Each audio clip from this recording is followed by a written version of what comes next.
Running a 5K race is like running the race of life. We need to train for the 5K race, and we also need to train for life.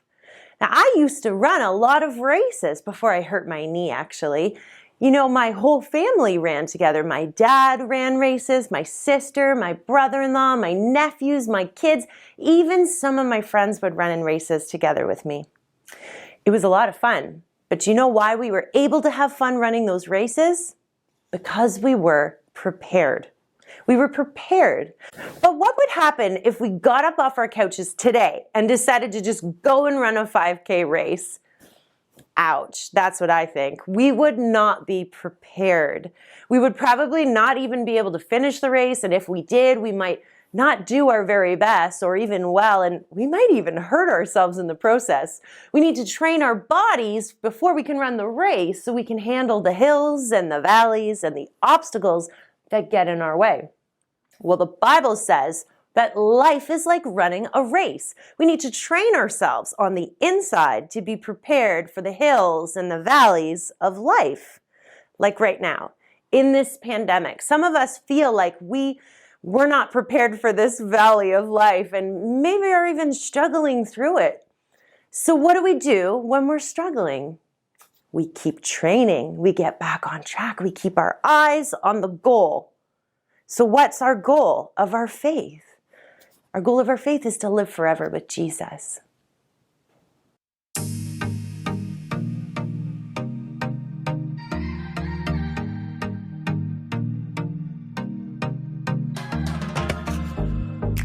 Plans for me are good. You hold my future. You're working all the time. You're the mountain mover. From sunrise to sunset till the sun comes back up again. You're by my side. You started a good work in me. I know that you will complete it. You will see it through.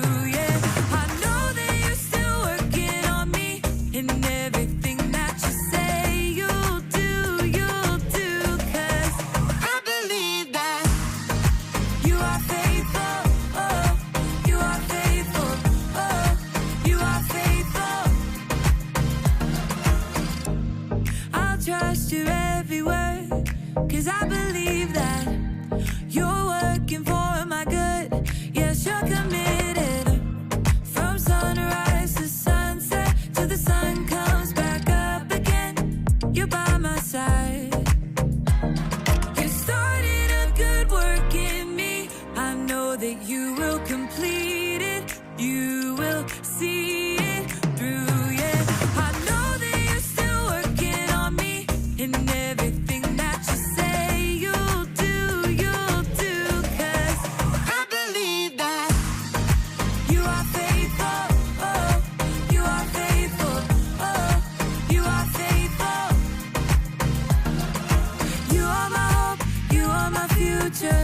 You are the mountain mover.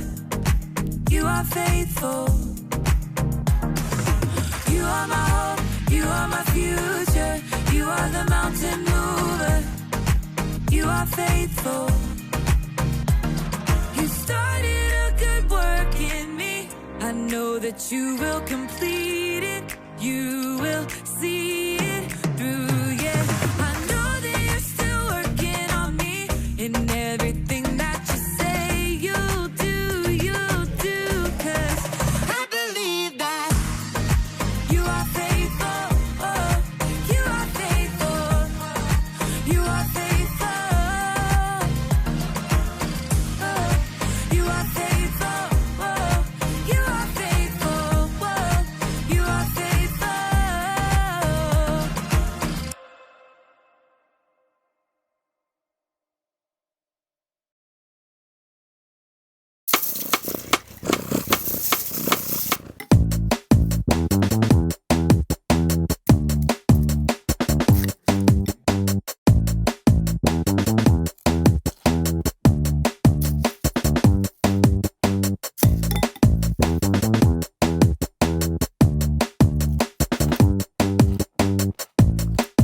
What are you doing, John? Trying to finish 5K. You know that's not how 5Ks work, right? What? There's a lot of fiber in this. Oh no! Yeah, now that's how a 5K is supposed to work. Way to go.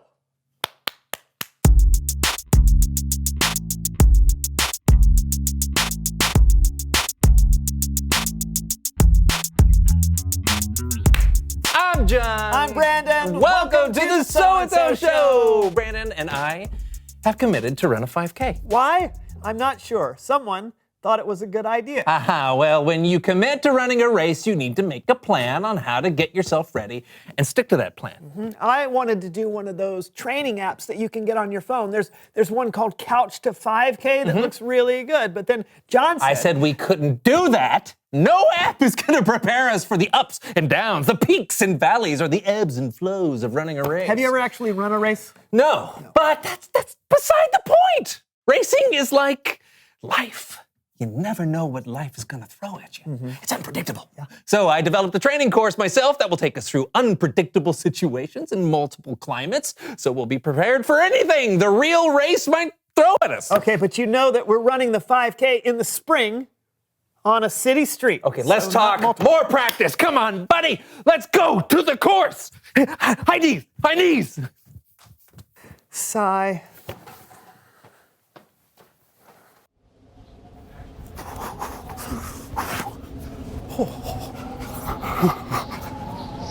Okay, why are we doing this? There's no way we're going to be running in the snow, right? Because you have to be prepared, Brandon. When you commit to something, you have to be ready for any outcome. And we have had some late spring snowstorms. When? You know, in the spring of 1978. It is not going to snow, John. You can't predict the weather, Brandon. And switch. Oh, now we're in the desert? This will never happen. What? We can make a wrong turn in a race and end up in the desert? Oh, flying cactus! Ah! Oh, and switch! Oh! Seriously, John! This is getting out of hand! Practice! Wow! Makes! Whoa! Perfect! Whoa! And switch! Okay. All right, this is more like it. This is what we should be training for. Wait for it. I want my $2! Ow! What was that? It's a paper boy. He's ruthless. Oh, heads up! What? Ow! Can we stop now, please? I think we're prepared. $2! I don't think you're that prepared. Oh! It's Bible story time with Kellen. Look out! Whoa!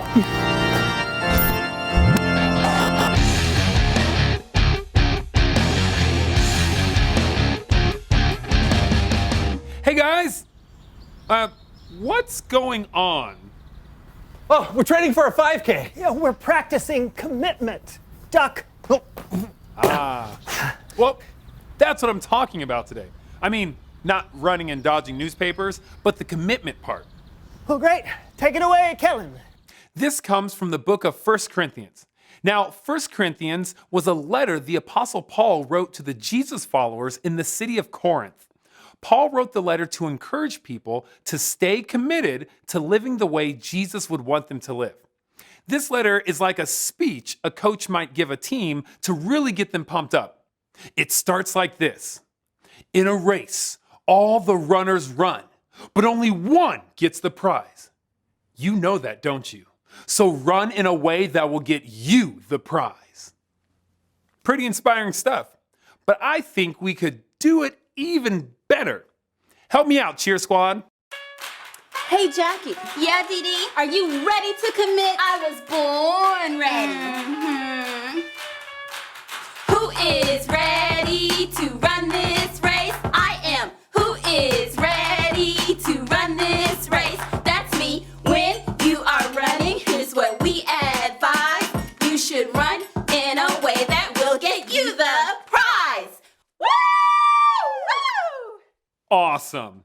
But Just to be clear, I don't think Paul was telling us to go out and literally start running. Really? Really? Really. I think Paul was comparing our lives to a race. When you're in a race, you do the best you can, right? It takes commitment and practice. But when you're running with a goal in mind, the finish line, it's the same with your life. You should try to do the best in life. It'll take commitment and it'll take practice.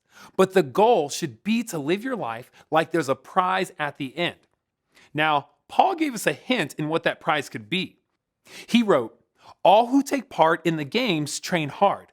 They do it to get a crown that will not last, but we do it to get a crown that will last forever." Now, the people reading this letter in Paul's day would have known the kind of crown you could win in a race. It would be made of leaves or pine needles, and it wouldn't last very long. But Paul wrote that Jesus followers should be running for a crown that will last forever. Take it, Cheer Squad. Yo, Jackie! Yeah, Dee. Do you want to win? Always! Winning a race gives you a crown, but it will not last for long. So run with Christ, and you can't go wrong. Woohoo! Woo! That's great, Cheer Squad. Now that we know the kind of race we're training for, the question is, how do we train? How do you practice life? Well, you can start with these 4 words: hear, pray, talk, and live. Hear means we should practice hearing from God by reading the Bible or listening for His wisdom. Pray means we should practice talking to God, telling Him how great He is, and asking Him for help and forgiveness. Talk is practicing talking about God with others. It's asking questions when we don't understand something and sharing the good news with people who haven't heard about Jesus. And live means we practice living for God. We try and think about God before every choice we make and do things in a way that honor Him. That's how you train for the race of life. Let's hear one more from the Cheer Squad. Ooh, hey, Jackie. Yeah, Dee. I'm ready to lace up my kicks and run this race. I hear you. Let's slay this thing. On your mark, get set, go.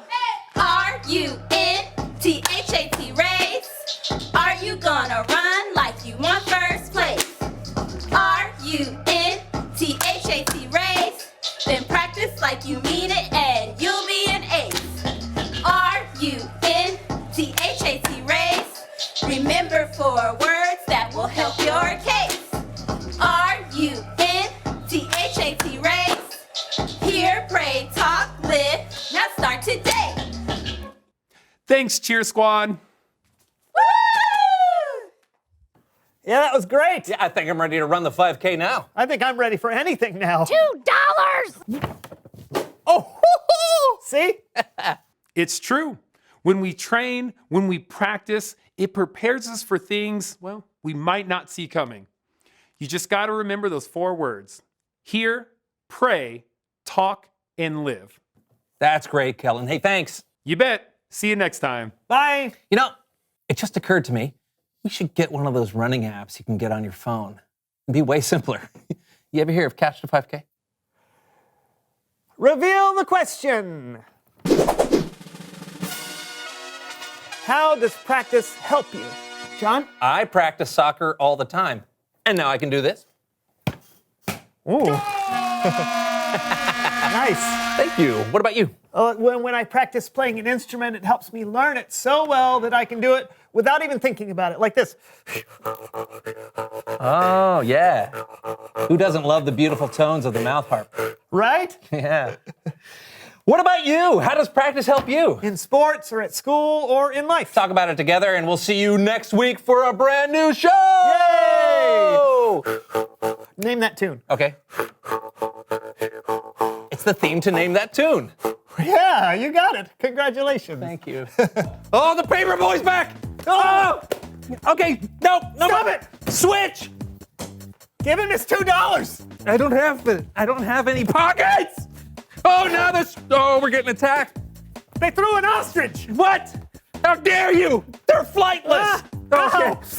Switch. Oh, good, a living room. Oh, yeah. Let's see what's on. Oh, marathon. Oh, great. You ever been to a marathon? Can they do CG couches?